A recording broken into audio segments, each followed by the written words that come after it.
À quoi sert l'Apple ID? C'est ce qu'on va voir dans cette vidéo sur le blog Utips. Comme d'habitude, juste avant de commencer, vous pouvez vous abonner au blog si ce n'est pas encore fait. Vous téléchargerez gratuitement mon livre sur l'informatique.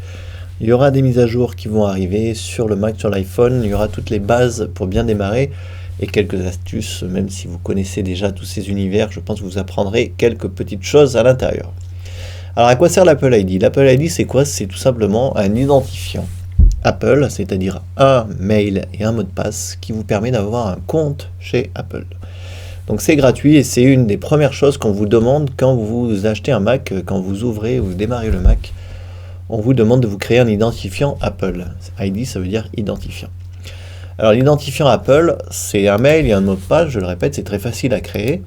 En fait, ça va vous permettre de créer un compte iCloud. Un Apple ID permet d'avoir un identifiant Apple. Et quand on a un identifiant Apple, eh bien on a un compte iCloud avec un mail et un mot de passe.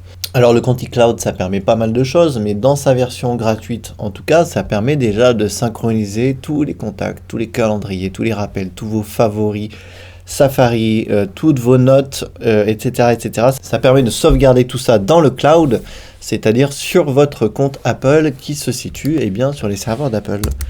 Donc si vous allez sur iCloud.com, vous arrivez ici et vous allez retrouver toutes vos notes, tous vos rappels, tous vos contacts, tous vos calendriers, certaines photos si vous avez un compte payant, vos documents administratifs si vous les avez mis dans iCloud Drive, vos documents Pages Keynote Numbers, vous pouvez localiser votre Mac, etc. Donc l'Apple ID, cet identifiant Apple que vous avez créé, d'ailleurs vous pouvez le créer ici dans cette fenêtre, dans les préférences système, dans iCloud, je vous conseille de le faire puisque le compte gratuit permet beaucoup de choses déjà, notamment de synchroniser tous vos contacts avec l'iPhone ou l'iPad.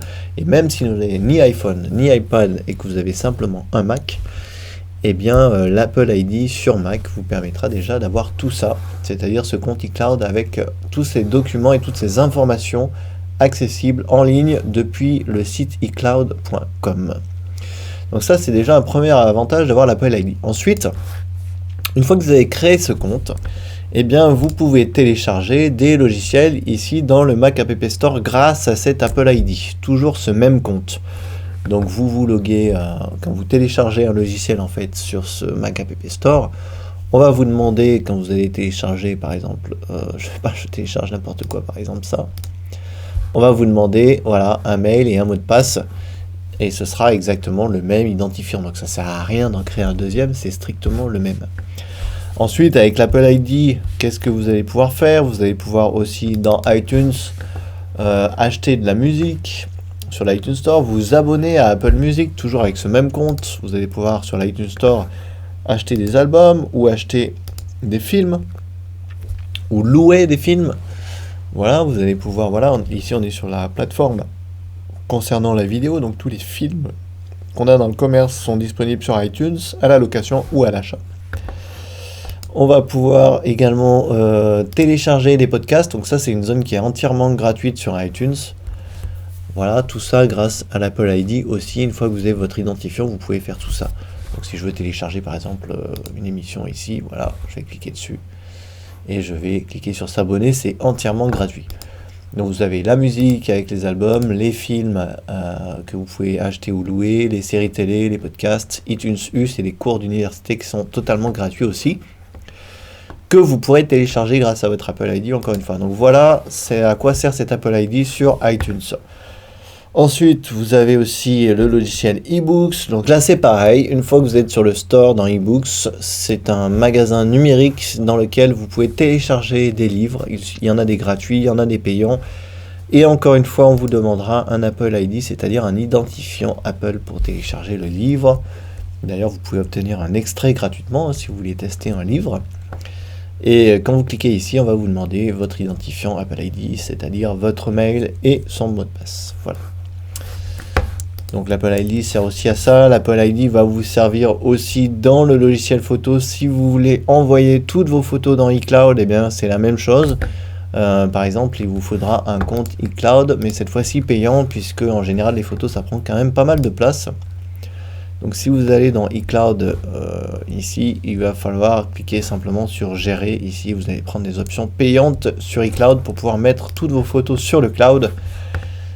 Quel intérêt de faire ça? Tout simplement de pouvoir synchroniser toutes vos photos sans fil, sans rien faire entre tous vos appareils, iPhone, iPad et Mac. Voilà.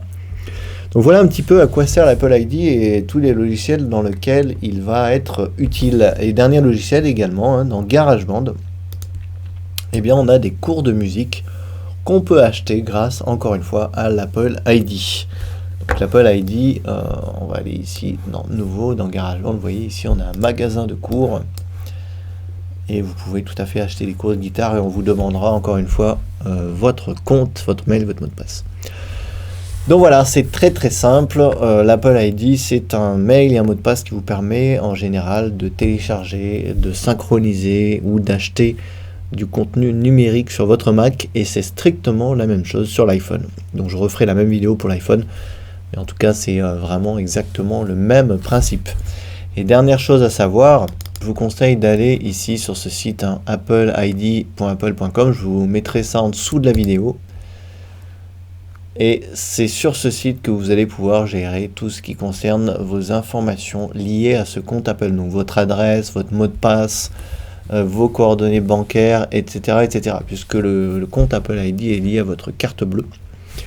Puisque pour télécharger et acheter sur Internet et sur les logiciels Apple, il faudra rentrer votre numéro de carte bleue. Donc ne vous inquiétez pas.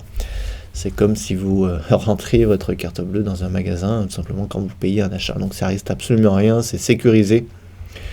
Et bien entendu, cet Apple ID, ce mail et ce mot de passe, eh bien, il faut le communiquer à personne, puisque ce sont des informations strictement confidentielles qui vous concernent vous et uniquement vous. Voilà. Vous savez tout sur l'Apple ID. Si vous avez des questions, n'hésitez pas. Et moi, je vous dis à demain pour la prochaine astuce.